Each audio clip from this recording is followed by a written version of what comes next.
United States of America, Florida homestead.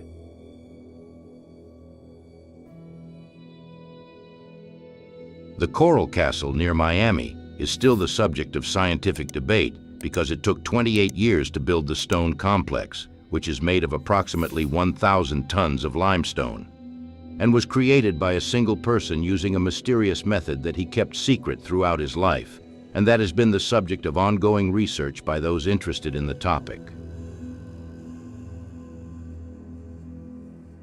Edward Leedskalnin was born on the 12th of January, 1887 in Riga, Latvia. Although little is known about his childhood and family background, it is certain that his parents were not wealthy and that young Edward completed only the first 4 grades of primary school. He was quite ill, but curious and interested enough to read a lot in his spare time. By the way, his thirst for knowledge followed him all his life. As he reached his teen years, he was advised to learn the trade of his father, who was a mason.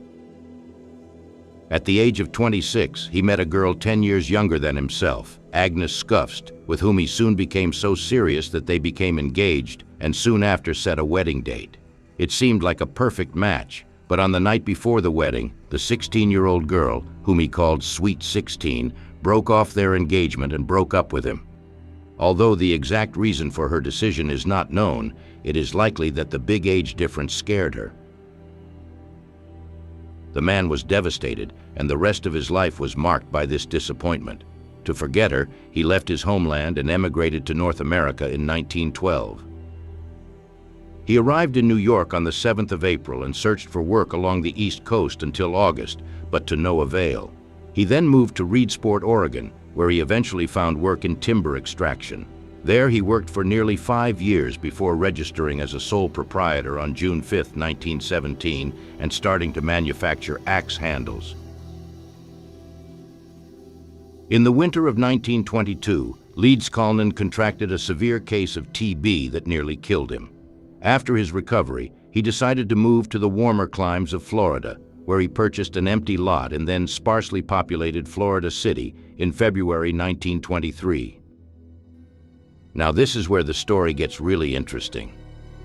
Leedskalnin soon began a massive building project, creating what he called the Rock Gate, a stone structure dedicated, as he put it, to the memory of the girl who had left him years earlier. He always worked at night, all alone, and at times when he was sure no one would see him. He cut and carved the limestone himself. He claimed to have used traditional tools, but when people asked him how he could move blocks of stone weighing hundreds, sometimes several tons and measuring 2.5 meters, he replied, "I understand the laws of weights and lifting power, and I know the secret of building pyramids."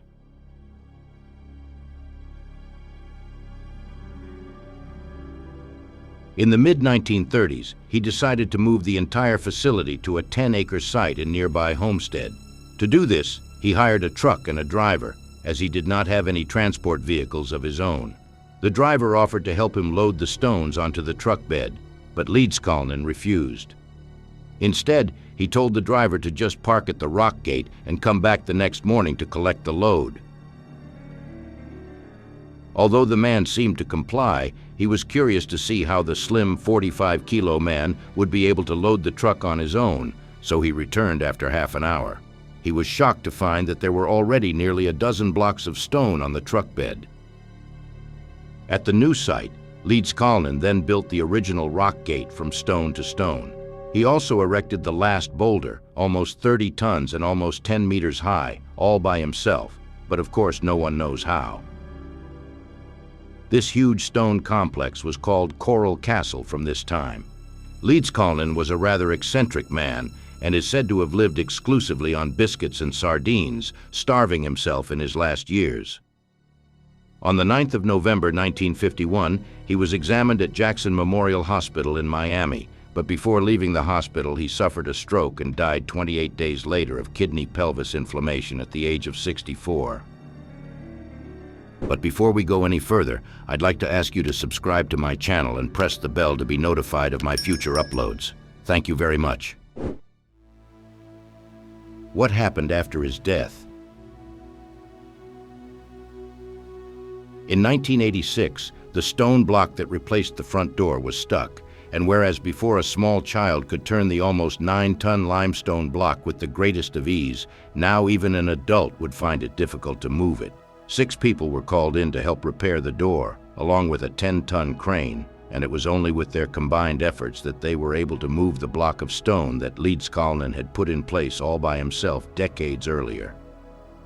Once the rotating rock door was adjusted back into place, it worked again, although it did not rotate as well as it had originally. As is well known, the man has done a lot of research on magnetism and its various effects, as evidenced by his numerous handwritten notes. His paper Magnetic Current was first published in 1988, 37 years after his death. Copies of these are available exclusively in the Coral Castle gift shop. One of his theories is that the equator and its periphery are positively magnetically charged along the center line of the Earth, and that ordinary objects are positively charged on one side and negatively charged on the other. He believed that gravity is caused by the generated force of attraction. Some researchers believe that Leedskalnin was able to levitate the huge rocks by somehow reversing their magnetic poles. The fact is that he left behind many objects whose purpose has not been deciphered, at least not officially. One such object is an empty glass bottle in the castle workshop, wrapped in several meters of cable, which no one knows exactly what the architect used it for. But perhaps the most mysterious tool is the scaffolding made of 3-legged beams, joined at the ends with a box, presumably made of wood, on top. At first, many people thought it was a kind of lifting device, but the idea was later abandoned because, at least according to surviving photographs, it could not have been strong and stable enough to move several tons of boulders, but it might have been possible to lift them. You can also see that there is a kind of ladder on the side of one of the beams, so Leedskalnin presumably needed access to the box at the top. Since this mysterious device was never found, we can only speculate to this day about what could have been in that box. Many believe that the secret lay in that box. According to surviving accounts, however careful he was to make sure no one saw him at work, some people are said to have succeeded. According to these eyewitnesses, the builder would float the stones in the air while singing to them.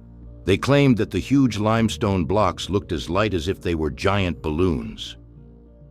At the time, many believed that Leedskalnin had moved his masterpiece to Homestead for fear of exposure, and many suspected something else, but more on that later. In short, was the architect really able to defy gravity? Perhaps the box on top of the tripod structure was the technology that was able to create anti-gravity in the workshop, but another device was also found, which many believe was Leedskalnin's electromagnetic device, which was able to create specific frequencies that were captured by the small box on top of the tripod scaffolding. The idea is that the magnetic poles of the boulders, barely lifted by the scaffolding and wrapped with wire, were inverted by this frequency, causing the stones to essentially lose their weight. It seems like an absurd hypothesis, yet many people still claim that the day is near when this process will be proven and the theory will become reality. Could this be what the man was referring to when he said he knew the secret of building the pyramids? Coming back to the relocation of the Coral Castle, well, some believe that Leedskalnin had precise knowledge of the so-called energy lines and their location. He may have had this knowledge on the first site during construction and realized that there was such a line less than 10 miles away at Homestead, although this has not been proven.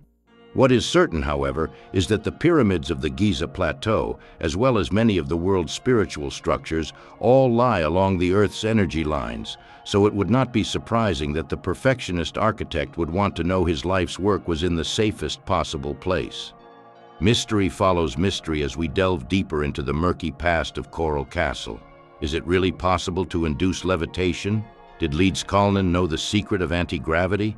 But if he did, why didn't he share this knowledge with the world? After all, it would have revolutionized the building industry, and who knows how many other ways this knowledge could have been used. Or was he afraid of the technology falling into the wrong hands? Perhaps he planned to share it with the world, but just didn't have the time. Furthermore, the question arises, if he had such knowledge, why did it take him nearly 30 years to build the stone complex, even if he actually built it twice? Where did that particular tripod with the wooden box on top disappear to? Why was it never found? Or are we just imagining too much in all this? Edward Leedskalnin was, after all, an architect and amateur mason who was obviously well versed in the laws of physics required for his work. The Coral Castle is not the only building in the world that we cannot say for certain that we know how it was built. Just think of Stonehenge or the Egyptian pyramids. Although there are theories as to how they were built, most theories are falsifiable, since with today's technology, many ancient structures would simply be impossible to build with the precision of the ancient ones. Edward Leedskalnin was an incredibly precise man, and despite his relative lack of education, he created a masterpiece whose construction has yet to be explained with any certainty.